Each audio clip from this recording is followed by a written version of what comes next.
Here is the recap of the first season of The Lord of the Rings, The Rings of Power. Once upon a time in the past, the elven race lived a peaceful life in Valinor.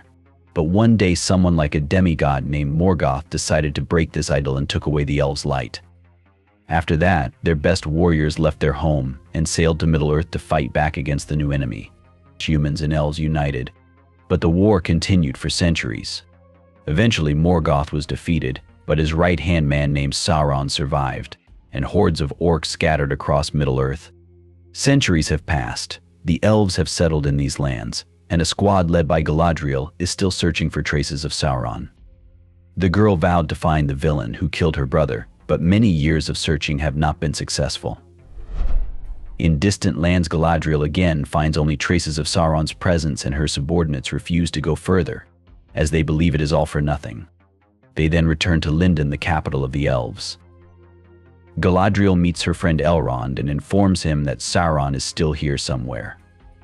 However, King Gil-galad does not intend to lose any more of his kin in this difficult journey, so he gives the squad the highest reward for loyal service to the elves.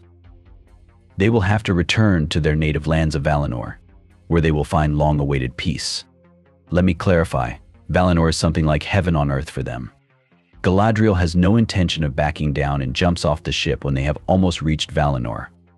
She drifts in the ocean for a few days until she is found by the shipwrecked people.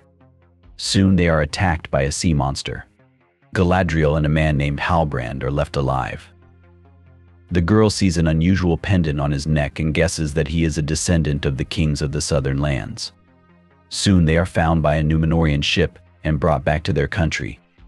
Let me quickly tell you about Númenor.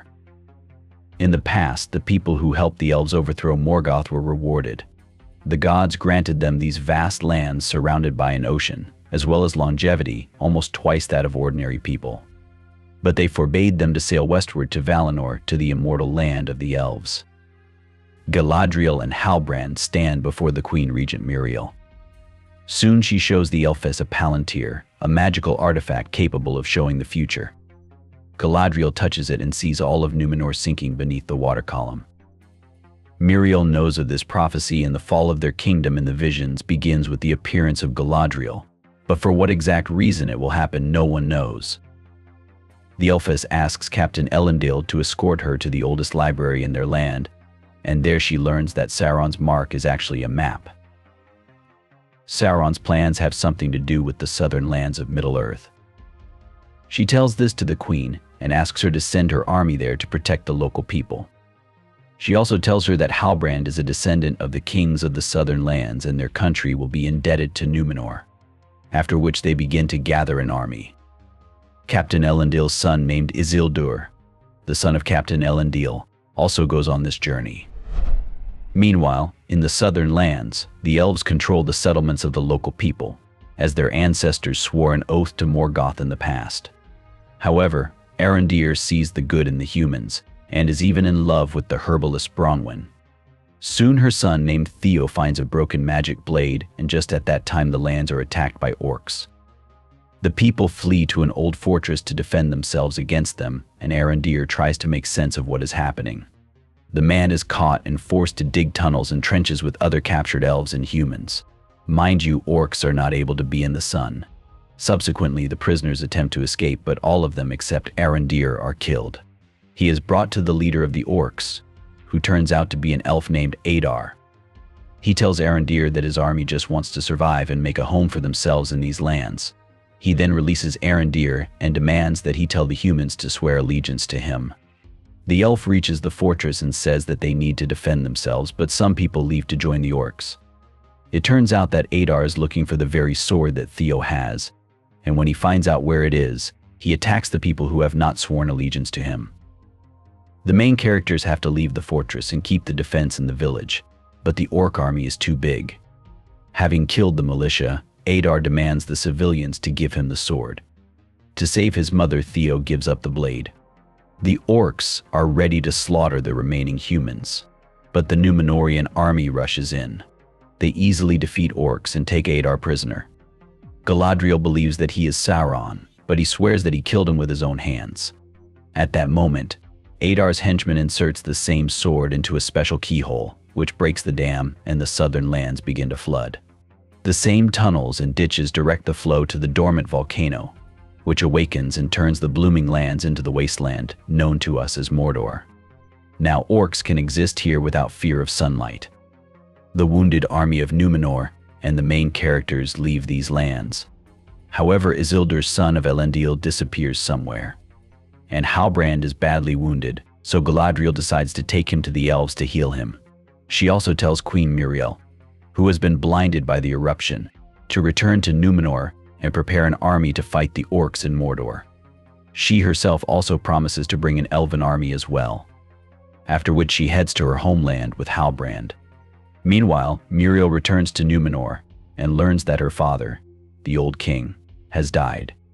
We are also shown that Elendil's daughter finds the Palanitar and apparently learns of the prophecy. Meanwhile, in the Elven Kingdom, Elrond meets the great blacksmith Celebrimbor. He tells Elrond that he wants to build a huge forge in which to smith unrivaled works of art. However, for some reason he wants to build it as soon as possible, so he asks Elrond to go to the dwarves for help, as the main character is friends with the son of their king. Arriving there, the elf meets Prince Durin and his wife Disa, whom he has not seen for many years. The dwarves agree to help build a forge, but Elrond notices that they are hiding something from him. Eventually it is revealed that the dwarves have found deposits of an unusual ore called Mithril, which is incredibly strong and also has an unusual glow. Durin takes a promise from his friend that he will not tell anyone about it. But back in the elven capital, Elrond learns from the king that the elves' light is going out for some reason, and there is a chance that the dwarves have something that can prevent it. In fact, Mithril is the very thing that can save the elven race. Elrond informs Durin about this, but the dwarf king is against digging for ore and closes the mine. We also see that somewhere in the depths of the mountain the demon Balrog is awakening, but no one knows about it yet. Elrond and Durin are saddened that the elves have lost hope of salvation, and Elrond leaves with only one small piece of Mithril. When he returns to Celebrimbor, he gives it to him, and just at that time Galadriel returns there. Halbrand comes to his senses surprisingly quickly, and when he meets Celebrimbor, he tells him that a piece of Mithril can be strengthened by adding some rare metal to it. They then attempt to create the alloy and forge 2 magic rings that will keep the elves from dying. To be honest, it's kind of poorly explained here. Perhaps Lord of the Rings fans in the comments will explain how it works. Soon Galadriel notices the strange behavior of Halbrand and makes inquiries about the kings of the southern lands. She learns that the line of their family has long been broken and realizes that Halbrand is an imposter. Galadriel finds him and he uses magic to get inside her head. It turns out that Halbrand is Sauron, who skillfully concealed his guise.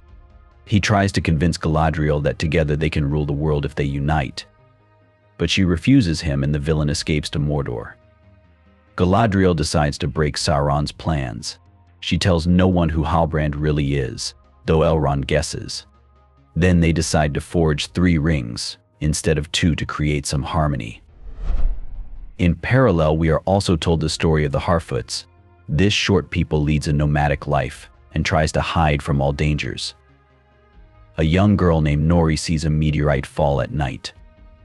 Running to the place of its landing, she finds there a man. For now, we will call him Stranger. He does not remember anything, and the girl begins to feed him and teach him the language, but soon notices that he has some magical power, which he cannot control.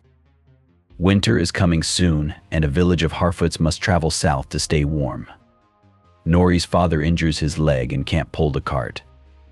And when everyone finds out about the stranger, no one wants to help their family. However, the stranger pulls the cart for them in gratitude.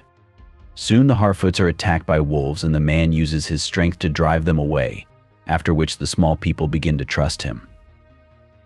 Sometime later, 3 evil wizards find the stranger and swear to serve him, calling him Sauron.